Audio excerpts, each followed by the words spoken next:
जय श्री कृष्ण दोस्तों, आज हम इस वीडियो के माध्यम से भागवत गीता अध्याय 6 ध्यान योग के श्लोक 11, 12, 13, 14, 15, 16 और श्लोक 17 के बारे में जानेंगे। और आपसे निवेदन है कि अगर आपको वीडियो अच्छी लगे तो लाइक, सब्सक्राइब और कमेंट जरूर करें। श्लोक 11 विस्तार से ध्यान योग का विषय।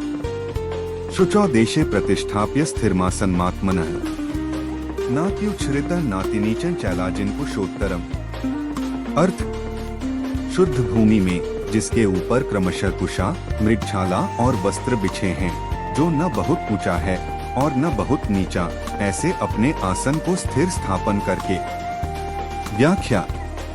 इस श्लोक में भगवान श्री कृष्ण ने ध्यान योग के अभ्यास के लिए एक उपयुक्त स्थान और आसन का वर्णन किया है।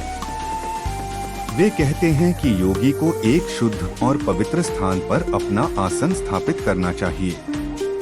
यह आसन स्थिर होना चाहिए, न तो बहुत ऊंचा और न ही बहुत नीचा होना चाहिए। आसन के लिए चादर, मृगचर्म और कुशा घास का उपयोग किया जाना चाहिए, जिससे आसन को स्थिरता और पवित्रता मिलती है। यह आसन ध्यान की अवस्था को बनाए रखने में सहायता करता है। श्लोक 12 तत्रैकाग्रं मनः कृत्वा यच्चित्तेन्द्रिय क्रिया उपविश्यासने युञ्ज्याद् योगमात्म विशुद्धे। अर्थ, उस आसन पर बैठकर चित्त और इंद्रियों की क्रियाओं को वश में रखते हुए मन को एकाग्र करके अंतःकरण की शुद्धि के लिए योग का अभ्यास करें। व्याख्या। श्लोक में ध्यान की विधि के बारे में बताया गया है। जब योगी एक शुद्ध स्थान पर अपने आसन पर बैठता है, तब उसे अपने मन को एकाग्र करना चाहिए। मन और इंद्रियों की क्रियाओं को नियंत्रित करते हुए उसे अपने चित्त को संयमित रखना चाहिए। इस प्रकार आसन में स्थिर होकर योगी को अपने आत्मा की शुद्धि के लिए ध्यान का अभ्यास करना चाहिए। यह ध्यान आत्मा की शुद्धि और उच्चतर आत्मिक स्थिति प्राप्त करने के लिए किया जाता है। इन श्लोकों में भगवान श्री कृष्ण ने ध्यान की तैयारी और विधि को स्पष्ट रूप से समझाया है, जिससे साधक आत्मशुद्धि की दिशा में आगे बढ़ सके। श्लोक 13 समकायशिरो ग्रीवं धारयन् नचलं स्थिरः संप्रेक्ष्य नासिकाग्रं स्वं दिशश्चान्वलोक्यन्। अर्थ, काया, सिर और गले को समान एवं अचल धारण करके और स्थिर होकर अपनी नासिका के अग्रभाग पर दृष्टि जमाकर अन्य दिशाओं को न देखता हुआ। व्याख्या। इस श्लोक में योग की स्थिति को समझाया गया है।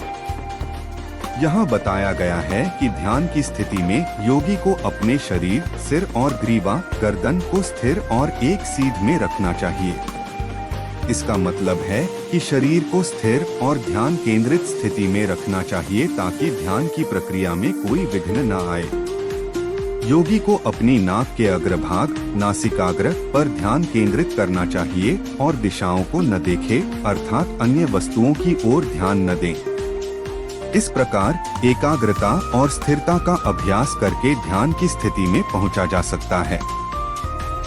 श्लोक 14 प्रशांतात्मा विगतभीर ब्रह्मचारिव्रते स्थितः मनः संयमय मच्चित्तो युक्त आसीत् मत्परः। अर्थ, ब्रह्मचारी के व्रत में स्थित, भयरहित तथा भली भांति शांत अंतःकरण वाला सावधान योगी मन को रोककर मुझ में चित्त वाला और मेरे परायण होकर स्थित होए। व्याख्या।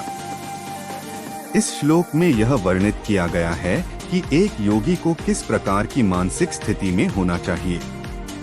योगी का मन शांत और भयमुक्त होना चाहिए। वह ब्रह्मचर्य, संयम का पालन करते हुए आत्मा की शांति की स्थिति में होना चाहिए। ध्यान करते समय योगी को अपने मन को पूरी तरह से संयमित करना चाहिए और उसे भगवान या ध्यान के उद्देश्य पर केंद्रित रखना चाहिए। इस अवस्था में वह पूर्ण समर्पण और एकाग्रता के साथ ध्यान की स्थिति में बैठा होता है। इस प्रकार की स्थिति से ही योगी को आत्मज्ञान और ध्यान की सफलता प्राप्त होती है। श्लोक 15 युञ्जन्नेवं सदात्मानं योगी नियतमानसः शांति निर्वाण परमा मत्संस्थामधिगच्छति। अर्थ, वश में किए हुए मन वाला योगी इस प्रकार आत्मा को निरंतर मुझ परमेश्वर के स्वरूप में लगाता हुआ मुझ में रहने वाली परमानंद की पराकाष्ठा रूप शांति को प्राप्त होता है। व्याख्या। इस श्लोक में ध्यान योगी के उस स्थिति का वर्णन किया गया है जब वह अपनी आत्मा को स्थिरता और शांति के साथ ध्यान में लगाता है। यहाँ सदात्मानम का अर्थ है आत्मा की स्थिरता और शांति को हमेशा बनाए रखना। एक योगी जो निरंतर ध्यान करता है और जिसका मन पूरी तरह से नियंत्रित और स्थिर होता है, वह मन की गहराइयों में जाकर आत्मा की वास्तविकता को पहचानता है। नियतमानसः का अर्थ है कि ध्यान करने वाला योगी का मन पूरी तरह से नियत और संलग्न होता है, अर्थात वह मानसिक रूप से पूरी तरह से एकाग्र और स्थिर रहता है। जब योगी इस स्थिति को प्राप्त करता है तो उसे शांति निर्वाण परमा प्राप्त होती है, जो कि पूर्ण शांति और मोक्ष का प्रतीक है। यह शांति उस परिपूर्णता की ओर ले जाती है जहां योगी स्वयं को ईश्वर के साथ एकत्व की स्थिति में अनुभव करता है और सभी सांसारिक बंधनों से मुक्त हो जाता है। सारतः इस श्लोक में यह कहा गया है कि निरंतर और स्थिर ध्यान से और आत्मा में एकाग्रता से एक योगी परम शांति और निर्वाण की अवस्था को प्राप्त करता है। श्लोक 16। नात्यश्नुतस्तु योगोस्ति न चैकान्तमश्नुतः न चाति स्वप्नशीलस्य जागृतो नैव चार्जुन। अर्थ, हे अर्जुन, यह योग न तो बहुत खाने वाले का, न बिल्कुल न खाने वाले का, न बहुत शयन करने के स्वभाव वाले का और न सदा जागने वाले का ही सिद्ध होता है। व्याख्या। इस श्लोक में भगवान श्री कृष्ण योग के अभ्यास के लिए अत्यधिक आहार और अत्यधिक निर्जीवता के नुकसान के बारे में बताते हैं। इस श्लोक का अर्थ है कि न तो अत्यधिक भोजन करने वाले व्यक्ति का योग स्थिर होता है और न ही एकदम उपवास करने वाले व्यक्ति का योग स्थिर होता है। इसी प्रकार जो व्यक्ति अत्यधिक सोता है या बहुत कम सोता है, उसके योग की साधना भी ठीक से नहीं हो पाती। इस प्रकार योग की साधना के लिए संतुलित आहार और नींद की आवश्यकता होती है। अत्यधिक या अपर्याप्त आहार और नींद से योग में स्थिरता और प्रभावी प्रगति संभव नहीं होती।